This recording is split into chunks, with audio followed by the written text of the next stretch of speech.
Hello दोस्तों, स्वागत है आपका गणितकार में। मैं अवनीश सर। सेट थ्योरी के पिछले लेक्चर में हमने देखा laws of algebra of sets, जहां हमने डिस्ट्रीब्यूटिव लॉ भी पढ़ा था। आज की क्लास में हम डिस्ट्रीब्यूटिव लॉ का अलजेब्रिक प्रूफ देखेंगे और उसका रियल लाइफ एग्जांपल्स भी देखेंगे। उसी के साथ साथ हम एक बहुत ही इंपॉर्टेंट रूल पढ़ेंगे आज, डी मॉर्गन्स लॉ, जो कि एग्ज़ाम के पॉइंट ऑफ व्यू से बहुत ज़्यादा इंपॉर्टेंट है। तो आइए देखते हैं। आज का हमारा जो लेक्चर है वो होगा डिस्ट्रीब्यूटिव लॉ। Distributive law. अब डिस्ट्रीब्यूटिव लॉ देखिए दो फॉर्म में लिखा जाता है, A intersection B union C is equal to A intersection B union A intersection C, और इसी का दूसरा फॉर्म होगा A union B intersection C is equal to A union B intersection A union C. ठीक है, तो इसी को अब हम लोग जो है पहला वाला ही हम देखते हैं, इसको हम अलजेब्रिकली प्रूफ करना चाहेंगे। देखते हैं, एलएचएस ले लेते हैं, A intersection B union C. मान लिया कि कोई एलिमेंट एक्स है जो कि A intersection B union C में बिलोंग करता है। ठीक, एक्स कोई एलिमेंट है जो A intersection B union C में बिलोंग करता है। अच्छा, एक्स अगर A intersection B union C में बिलोंग कर रहा है, इसका मतलब क्या हुआ कि एक्स जो है वो ए और बी यूनियन सी का कॉमन एलिमेंट है। तो X belongs to A and X belongs to B union सी।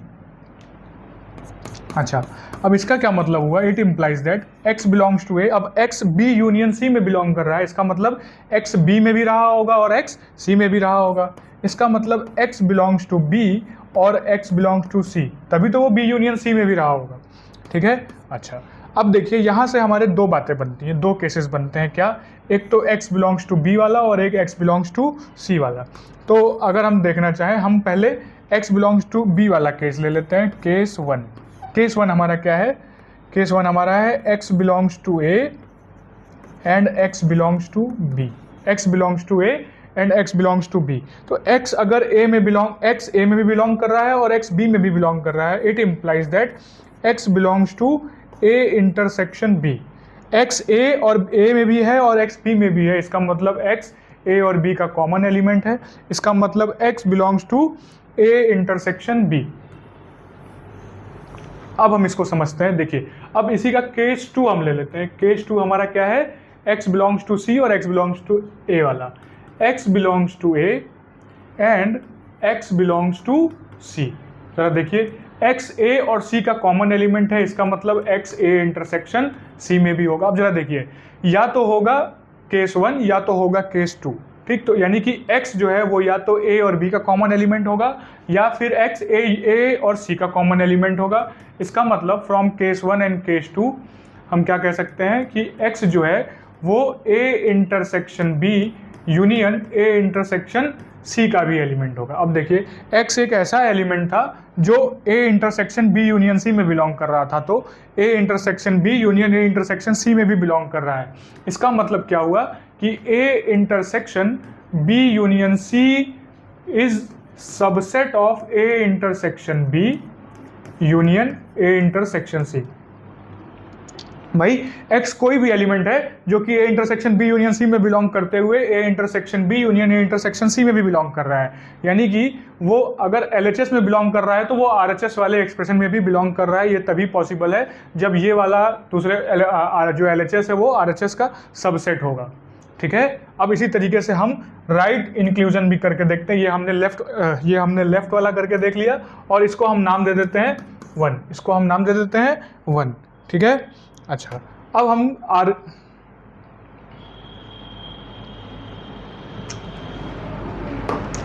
हम आरएचएस इसका लेके देखते हैं। आरएचएस वाले से इंक्लूजन करने की कोशिश करते हैं। आरएचएस हमारा दिया हुआ है A intersection B union A intersection C, ये हमारा आरएचएस है। मान लिया कि कोई भी आरएचएस का कोई भी एलिमेंट है वाई जो कि इसमें बिलोंग कर रहा है A intersection B union A intersection C. y जो है वो ए इंटरसेक्शन b और ए इंटरसेक्शन c में बिलोंग कर रहा है। इसका मतलब y belongs to A intersection b। y या तो ए इंटरसेक्शन b में रहा होगा या फिर y ए इंटरसेक्शन c में रहा होगा, तभी तो उसके यूनियन में भी था। ठीक है। अच्छा, अब y अगर a इंटरसेक्शन b में है यानी कि y जो है वो a और b का कॉमन एलिमेंट है। इसका मतलब y a में भी रहा होगा and y also belongs to b also. उसी के साथ साथ y belongs to a intersection c है, यानी y जो है a और c का कॉमन एलिमेंट है। इसका मतलब y belongs to a and y belongs to c also. समझ गए आप? अच्छा, अब एक बात और, अब जरा देखिएगा ध्यान से कि इसका क्या मतलब हुआ। इसका मतलब हुआ कि y a में है, y b में है, या y a में है और y जो है c में है। इसका मतलब ये हुआ कि y a में है, y belongs to a, y belongs to a and y belongs to b union c, y belongs to c। भाई y a में है और y b यूनियन c में भी, यानी y जो है वो a और b यूनियन c का कॉमन एलिमेंट है। इसका मतलब ये हुआ कि y belongs to a intersection b union c। तो यहाँ से हमने क्या देखा, y कोई भी एलिमेंट है जो कि a intersection b union a intersection c में है को बिलोंग करता है, तो वो a intersection b union c में भी बिलोंग करता है। तो यहाँ से हमने क्या देखा, इसका मतलब ये हुआ, इसका मतलब जरूर ही a intersection b union a intersection c is subset of a intersection b union c। A intersection B union C का सबसेट होगा। इसको हमने बोल दिया दूसरा एक्सप्रेशन। ठीक है, अब जरा देखिएगा, यहां हमने क्या देखा था कि LHS जो है वो RHS का सबसेट है। फिर हमने जब राइट वाला इंक्लूजन किया तो हमने देखा LHS जो है वो RHS वाले का सबसेट है। ये कब पॉसिबल है? इसका मतलब ये हुआ कि LHS वाले एक्सप्रेशन में पढ़ने वाला कोई भी एलिमेंट RHS वाले एक्सप्रेशन या सेट के बाहर नहीं जा रहा है, और RHS में पढ़ने वाला कोई भी एलिमेंट LHS वाले के बाहर नहीं जा रहा है। ये तभी पॉसिबल है जब LHS और RHS वाले दोनों इक्वल सेट्स होंगे। इसका मतलब ये हुआ कि फ्रॉम 1 and 2, 1 और 2 से हम ये क्या समझ सकते हैं कि A intersection B union C is equal to A intersection B union A intersection C। समझ में आ गया? एकदम एग्जैक्टली क्लियर हो गया कि ये एक्सप्रेशन क्या बता रही है और कैसे होगी। तो ये हमारा डिस्ट्रीब्यूटिव लॉ प्रूव हो गया। ठीक है, इसी तरीके से हम, जैसे हमने ये पहला, जैसे हमने इसको प्रूव किया, इसी तरीके से हम इसको भी प्रूव कर सकते हैं। कोई डिफरेंस नहीं है दोनों में, बिल्कुल एक ही तरीके से, सेम लॉजिक पे, सेम कॉन्सेप्ट पे ये हमारा प्रूफ हो जाएगा। समझ में आ गया? तो ये हमारा था डिस्ट्रीब्यूटिव लॉ। डिस्ट्रीब्यूटिव लॉ का हमने ये देख लिया अलजेब्रिक प्रूफ, और लास्ट लेक्चर में हमने क्या देखा था कि डिस्ट्रीब्यूटिव लॉ को किस तरीके से वेन डायग्राम से हम रिप्रेजेंट कर सकते हैं। ठीक, और अब हम क्या करते हैं, डिस्ट्रीब्यूटिव लॉ हमने इस तरीके से देख लिया। ठीक है, अब हम लोग देखेंगे डी मॉर्गन्स लॉ। ठीक, डिस्ट्रीब्यूटिव लॉ का प्रूफ इस तरीके से हमने देख लिया। अब हम देखेंगे डी मॉर्गन्स लॉ।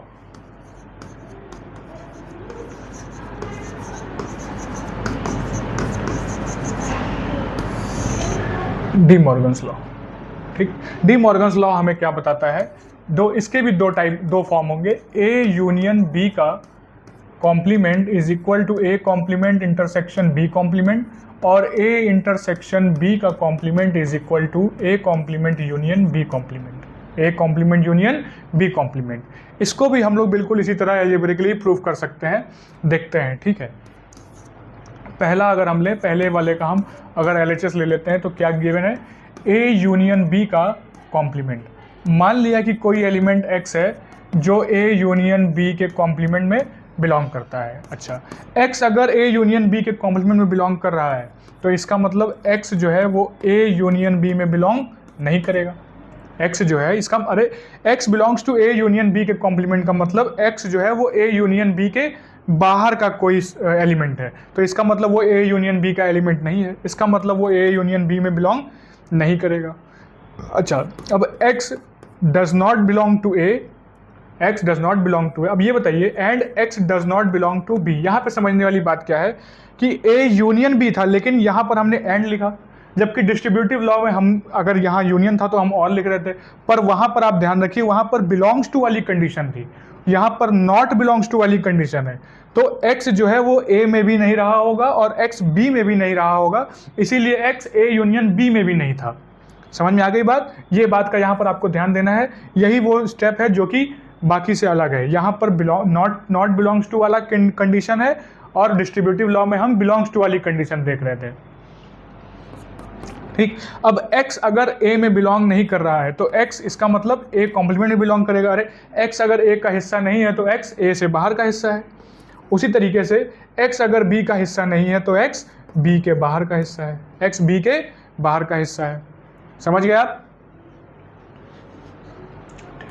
अब एक बात और समझिए, x हमने क्या देखा कि x belongs to a complement and x belongs to b complement है। यहीं पे हम लिख देते हैं therefore x belongs to a complement intersection b complement. भाई x a कॉम्प्लीमेंट का हिस्सा है और x b कॉम्प्लीमेंट का हिस्सा है, यानी x जो है वो a कॉम्प्लीमेंट और b कॉम्प्लीमेंट का कॉमन एलिमेंट है। अब इसका मतलब ये हुआ x एक ऐसा एलिमेंट था जो a यूनियन b के कॉम्प्लीमेंट में था, तो वो a complement intersection b complement का भी एलिमेंट है। इसका मतलब ये हुआ कि ये तभी पॉसिबल है जब a यूनियन b का complement is subset of a complement intersection b complement. समझ गए आप? ये हमने बोल दिया एक, ये हमने बोल दिया एक। अब हम राइट वाले साइड RHS से हम इसका इंक्लूजन करके दिखाते हैं। RHS हमारा क्या गिवन है? a complement intersection b complement. मान लिया कोई एलिमेंट है y जो a complement intersection b complement में बिलोंग करता है, ठीक है। अब देखिए y अगर a complement intersection b complement में बिलोंग कर रहा है तो इसका मतलब क्या हुआ? इसका मतलब क्या हुआ? थोड़ा सा यहाँ पे देखिए क्या था और अब यहाँ पर देखिए क्या हो रहा है। y belongs to a complement और y belongs to b complement. यहाँ पर अब देखिए यहाँ इंटरसेक्शन का साइन था लेकिन यहाँ पर हमने और लिख दिया। क्यों भाई? ऐसा किस लिए? y जो है ना तो y a कॉम्प्लीमेंट और b कॉम्प्लीमेंट, a कॉम्प्लीमेंट का हिस्सा जो है a complement intersection b complement में बिलोंग कर रहा था। इसका मतलब y जो है वो या तो a कॉम्प्लीमेंट में रहा होगा या b कॉम्प्लीमेंट में रहा होगा, इसीलिए यहाँ पर इंटरसेक्शन होते हुए भी हमने यहाँ पर उसके बावजूद भी और लिख दिया, ठीक है। अब y अगर a कॉम्प्लीमेंट का हिस्सा है, इसका मतलब y किस में बिलोंग नहीं करेगा? y a में बिलोंग नहीं करेगा, y a में बिलोंग नहीं करेगा। और उसके साथ साथ y जो है वो b में भी बिलोंग नहीं करेगा, y जो है वो b में भी बिलोंग नहीं करेगा। और ये अब देखिए y अगर a में बिलोंग नहीं कर रहा है और y b में भी बिलोंग नहीं कर रहा है, इसका मतलब y does not belong to a union b। y does not belong to a union b। फिर से समझिएगा, y belongs to a complement intersection b complement. y जो है वो a कॉम्प्लीमेंट और b कॉम्प्लीमेंट के का कॉमन एलिमेंट है। इसका मतलब y जो है वो a कॉम्प्लीमेंट में रहा होगा या y जो है वो b कॉम्प्लीमेंट में रहा होगा, ठीक है। अब देखते हैं, अगर y a कॉम्प्लीमेंट का हिस्सा है तो y यानी a में नहीं रहा होगा और y उसी तरीके से b में भी नहीं रहा होगा। इसका मतलब y जो है अगर a में भी नहीं था, b में भी नहीं था, तो इसका मतलब वो उनके यूनियन में भी नहीं होगा। अब y अगर a यूनियन b का हिस्सा नहीं है, इसका मतलब y a यूनियन b के बाहर होगा। इसका मतलब y जो है वो a यूनियन b के कॉम्प्लीमेंट का हिस्सा होगा। समझ गए बात? तो जरा देखिए y जो है अगर a complement intersection b complement का हिस्सा था तो y किसका हिस्सा निकला? a यूनियन b का पार्ट भी हुआ, ठीक। तो अब यहां से हम ये समझ सकते हैं देयरफॉर यहीं पे हम लिख देते हैं इसको, देखिएगा देयरफॉर क्या होगा कि a complement intersection b complement is subset of a union b का कॉम्प्लीमेंट। a यूनियन b का कॉम्प्लीमेंट, इसको हमने बोल दिया 2। तो अब जैसे फिर से वही वाला लॉजिक कि ये इसका सबसेट है और ये इसका सबसेट है, ये तभी पॉसिबल है जब ये दोनों बराबर होंगे, यानी इसमें पढ़ने वाला एलिमेंट इसके बाहर नहीं जा रहा है और इसमें पढ़ने वाला एलिमेंट इसके बाहर नहीं जा रहा है। ये तभी पॉसिबल है जब ये दोनों इक्वल सेट्स होंगे। तो फ्रॉम 1 and 2 हम क्या कह सकते हैं? देयरफॉर a यूनियन b का complement is equal to a complement intersection b complement. इस तरीके से हमारा डी मॉर्गन्स लॉ का ये फर्स्ट वाला भी प्रूफ हो जाता है। तो हमने इस तरीके से एल्जेब्रिकली इसका भी प्रूफ कर दिया। इसी तरीके से हम ये वाला भी प्रूफ कर सकते हैं सेम लॉजिक और कंडीशंस पे। समझ में आ गई बात? उम्मीद है आपको डिस्ट्रीब्यूटिव लॉ के एल्जेब्रिक प्रूफ के बाद डी मॉर्गन्स लॉ का भी समझ में आ गया होगा। इसको रट्टा नहीं मारना है आपको, बिल्कुल वैसे ही समझिए जैसे मैं समझा रहा हूँ, एकदम दिमाग में बैठ जाएगा। ज़्यादातर बच्चे यही गलती करते हैं कि इसको रटने लगते हैं। रटना नहीं है, लॉजिक से समझना है। समझ में आ गया? ये था प्रूफ। अच्छा, अब जरा इसका एक मैजिक रूल देखिए क्या है। जब हम डी मॉर्गन्स लॉ की बात करते हैं तो मैजिक रूल क्या है, पहले हम जरा एक बार फिर से लिख देते हैं। ए यूनियन बी का complement is equal to A complement intersection B complement, और A intersection B complement is equal to A complement union B complement. ये था। हो क्या रहा है, मैजिक रूल देखिए कि यूनियन चेंज हो जा रहा है इंटरसेक्शन में, यूनियन रिप्लेस हो जा रहा है इंटरसेक्शन में, देखिए, और उसके बाद क्या हो जा रहे हैं, कॉम्प्लीमेंट्स मिल जा रहे हैं, और कॉम्प्लीमेंट्स मिल जा रहे हैं प्लस कॉम्प्लीमेंट्स। बस यही है कि मैजिक रूल क्या है इसका, कि जब भी दो सेट्स का हम ऐसे कंबाइन करके उनका कॉम्प्लीमेंट निकाल रहे हैं तो क्या हो रहा है, यूनियन चेंज हो जा रहा है इंटरसेक्शन में, और इंटरसेक्शन चेंज हो जा रहा है यूनियन में, और हमको सेट्स का कॉम्प्लीमेंट मिल जा रहा है। इसका ये इंट्यूशन क्या है, ये कहना क्या चाहता है, ये कहना ये चाहता है कि आप देखिए, ये कहना ये चाहता है कि जब भी हम दो सेट को कंबाइन करके उनका कॉम्प्लीमेंट निकालते हैं तो ऑपरेशन हमेशा चेंज हो जाता है। क्या कहना चाह रहा है कि जब भी हम दो सेट्स को कंबाइन करके उनका कॉम्प्लीमेंट निकालते हैं तो क्या होता है, हमारा ऑपरेशन जो है वो चेंज हो जाता है। ठीक है। अच्छा, अब इसके बाद जरा हम एक एग्जांपल लेके इसको समझने की कोशिश करते हैं कि मान लिया कि कोई यूनिवर्सल सेट है 1 2 3 4 5, 1 2 3 4 5। हमने एक कोई सेट लिया 1, 2 और हमने एक कोई दूसरा सेट लिया 2, 3। जरा देखिए, ध्यान दीजिए, यूनिवर्सल सेट में किसकी बात हो रही है, यूनिवर्सल सेट कह रहे हैं, डी मॉर्गन्स लॉ में किसकी बात हो रही है, इसमें बात हो रही है कॉम्प्लीमेंट्स की भी बात हो रही है। याद रखना हमेशा, जब भी कॉम्प्लीमेंट आए तो यूनिवर्सल सेट को आपको लेना ही पड़ेगा, वरना अपना काम नहीं चल पाएगा। ठीक है, तो जरा देखते हैं, ए यूनियन बी हमारा कितना हो जाएगा, 1 2 3, क्योंकि सेट्स में एलिमेंट्स का रिपीटेशन अलाउ नहीं है इसलिए 2 को हम एक बार लिख लिए। अब ए यूनियन बी का हम कॉम्प्लीमेंट निकालना चाहें तो वो क्या हो जाएगा, देखिए जरा, यू था 1 2 3 4 5 और ए यूनियन बी निकला 1 2 3, तो हमारा क्या बचा, 4, 5 बचा, 4, 5 बचा। अब जरा हम इसको निकालने की कोशिश करते हैं, A complement intersection B complement. A complement कितना होगा, 1 और 2 के अलावा 3 4 5 इंटरसेक्शन। बी कॉम्प्लीमेंट कितना होगा, 2 और 3 के अलावा 1 4 5। जरा देखिए दोनों में क्या कॉमन है, दोनों में कॉमन है 4 और 5। तो देखिए ये भी हमारा LHS भी 4, 5 आया और यहाँ भी हमारा 4 और 5 आया। तो इस तरीके से हमको दिखाई दिया कि ये डी मॉर्गन्स लॉ इस क्वेश्चन में इस तरीके से अप्लाई हो गया। समझ गए बात आप? ठीक है। अच्छा, डी मॉर्गन्स लॉ से पहले हम जरा एक बार और डिस्ट्रीब्यूटिव लॉ की तरफ आते हैं, है ना। डिस्ट्रीब्यूटिव लॉ का हमारा क्या था, जरा देखिएगा, ए यूनियन बी का complement is equal to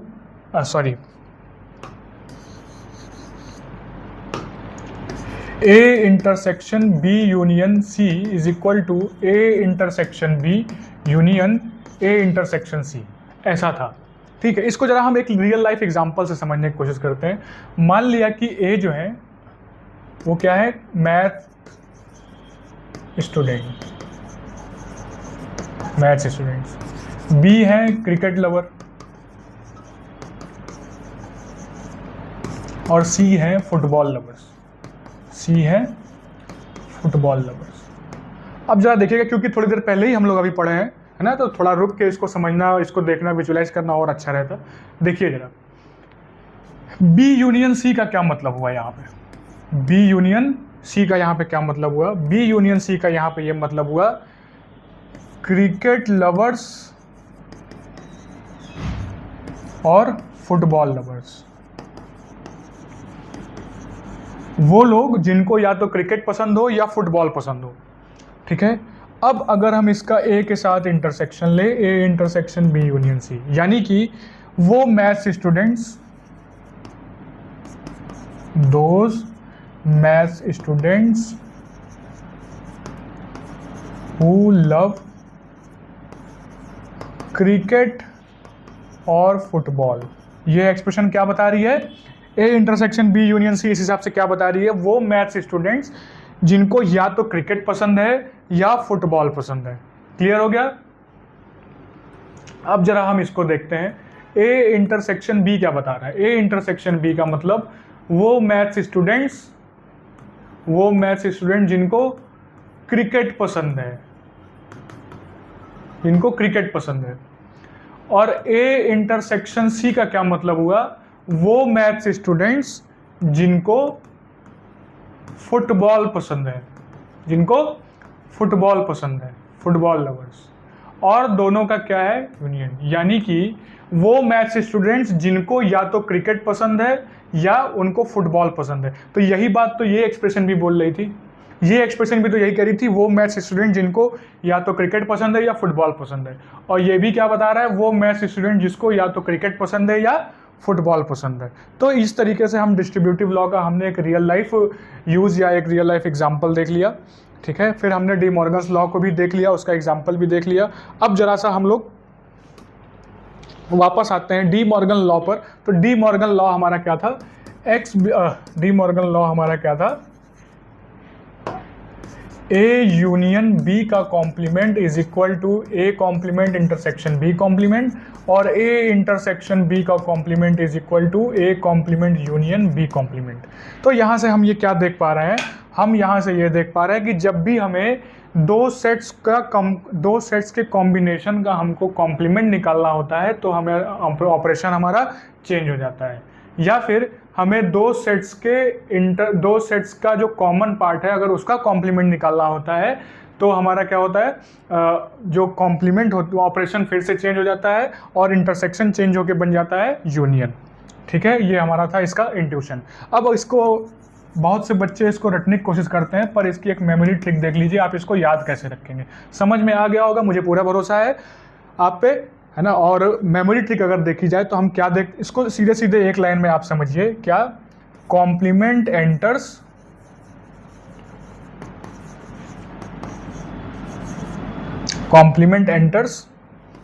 operation changes, complement enters operation changes. जैसे ही कॉम्प्लीमेंट आता है ऑपरेशन चेंज हो जाता है, यूनियन बिकम्स इंटरसेक्शन और इंटरसेक्शन बिकम्स यूनियन, और दोनों सेट का कॉम्प्लीमेंट क्या होगा, और दोनों सेट का कॉम्प्लीमेंट। समझ में आ गई बात इस तरीके से। तो सीधे सीधे आपको क्या याद रखना है, स्वैप प्लस कॉम्प्लीमेंट, यानी कि इंटरसेक्शन बन जाए, यूनियन बन जाएगा इंटरसेक्शन और इंटरसेक्शन बन जाएगा यूनियन, यानी कि इन दोनों ऑपरेशंस की स्वैपिंग होगी और सेट्स का कॉम्प्लीमेंट होगा, ठीक है। उम्मीद है आपको आज का लेक्चर बहुत ही इंटरेस्टिंग लगा होगा। आइए थोड़ा सा हम लोग अब हम लोगों की बारी है देखने की गणितकार क्विक क्विज की। तो देखते हैं आज का लेक्चर आप जो है अच्छे से रिवाइज करिएगा, बहुत ही कमाल की बातें आज हम लोगों ने की। देखते हैं अब क्विज, थोड़ा सा रिकैप जैसा हो जाता है, बढ़िया रहता है। क्या कह रहा है, Which of the following expressions correctly represent De Morgan's law for the complement of union of two sets A and B? इनमें से कौन सा A यूनियन B का कॉम्प्लीमेंट सही तरीके से रिप्रेजेंट कर रहा है? Which of the following expression correctly represent De Morgan's law for the complement of union of two sets? A union B का complement is equal to A complement intersection B complement. Option B is the correct answer, अभी हमने करके देखा था, ठीक है। According to De Morgan's law the complement of intersection of two sets A and B is equivalent to which expression? De Morgan's law के हिसाब से अगर दो सेट्स के इंटरसेक्शन का कॉम्प्लीमेंट निकालना है तो वो इनमें से कौन सा सही होगा? Option C is the correct answer. A intersection B का complement is equal to A complement union B complement. Option C is the correct answer. कह रहे हैं the memory trick mentioned for De Morgan's law states that when the complement enters the operation changes. If we have x union y का complement, what would be the result after applying this trick? तो क्या हो जाएगा, union change हो जाएगा intersection में और complement मिल sets का कॉम्प्लीमेंट ले लेंगे। ऑप्शन सी करेक्ट आंसर, ठीक है। If u is the universal set and a and b are subsets of u, Which of the following is not a correct application of De Morgan's law? कह रहे हैं U अगर universal set है और A उसके subsets हैं, Which of the following is not a correct application? तो इनमें से कौन सा सही बात नहीं है? A complement union B complement का complement is equal to A intersection B। फिर कह रहे हैं A इंटरसेक्शन B का complement is equal to A complement union B complement. ये तो सही ऑप्शन है, सीधे सीधे दिख रहा है। A intersection A complement intersection B complement का complement is equal to A union B का कॉम्प्लीमेंट, और ए यूनियन बी का complement is equal to A complement intersection B complement. तो ऑप्शन बी और डी तो कंफर्म है कि सही है। जरा देखते हैं हम लोग ऑप्शन ए और सी में से कौन सा सही है। ठीक है, तो हम लोग आइए देखते हैं क्या है हमारा A complement union B complement का कॉम्प्लीमेंट क्या मिलेगा। जरा देखते हैं भाई। देखिए कॉम्प्लीमेंट लगा है तो यहाँ पर हमको इंटरसेक्शन मिल जाएगा, और ए कॉम्प्लीमेंट का भी कॉम्प्लीमेंट लेंगे और बी कॉम्प्लीमेंट का भी कॉम्प्लीमेंट लेंगे, तो ये क्या बन जाएगा, ए कॉम्प्लीमेंट का कॉम्प्लीमेंट हमको वापस वही मिल जाएगा और बी कॉम्प्लीमेंट का कॉम्प्लीमेंट हमको वापस ही मिल जाएगा। ऑप्शन ए भी सही है इसका मतलब। लेकिन पूछा है नॉट करेक्ट, कौन सा इसमें से सही नहीं है। ए सही निकला, बी सही था, डी सही था, इसका मतलब ऑप्शन सी पर हम टिक करेंगे। समझ में आ गया। ये था हमारा क्वेश्चन 4। फिर कह रहे हैं given the memory trick for De Morgan's law which involves complement enters operation changes, what is the correct way to simplify. P intersection Q का complement is equal to P complement union Q complement, C is the correct answer. And quiz. तो friends आज का हमारा ये lecture था। अगर आपको lecture अच्छा लगा हो तो लाइक करिए, कमेंट करिए, शेयर करिए अपने दोस्तों पर, और कमेंट बॉक्स में लिखिए कि डी मॉर्गन्स लॉ कंप्लीटली समझ में आ गया। Thank you. Only on गणितकार।